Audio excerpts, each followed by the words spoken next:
మంచిర్యాల జిల్లా లక్షిపేట పట్టణంలోని భగవత్ సింగ్ నగర్ నుంచి ప్రభుత్వ పాఠశాలకు విద్యార్థులను తరలించే ఆటోను బొలెరో ఢీకొనడంతో 4 విద్యార్థులకు తీవ్ర గాయాలైనట్లు మంగళవారం ఉదయం బాధితులు తెలిపారు.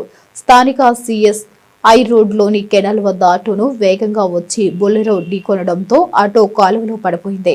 గాయపడిన విద్యార్థులను హుటాహుటిన ఎస్ఐ సురేష్ ఆధ్వర్యంలో ప్రభుత్వ ఆసుపత్రికి తరలించారు.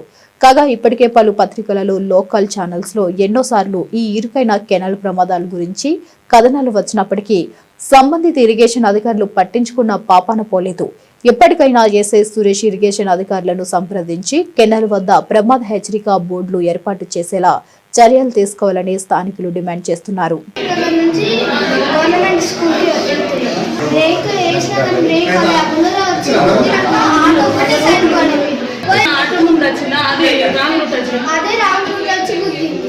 లక్ష్పేట్ మండలానికి చెందినటువంటి ఒక ఆటో డ్రైవర్ రామస్వామి అనే వ్యక్తి భగత్ సింగ్ నగర్ చెందినటువంటి పిల్లలని ఒక 10 మంది పిల్లల్ని తన యొక్క ఆటోలో స్కూల్కి జెడ్పీహెచ్ఎస్ ఎంపీపీఎస్ గవర్నమెంట్ స్కూల్కి ఉదయం పూట స్కూల్కి తీసుకెళ్తుండగా మార్గం మధ్యలో సిఎస్ఐ చర్చ్ దగ్గర ఉన్నటువంటి కల్వర్ట్ పాయింట్ దగ్గర రోడ్డు నేరం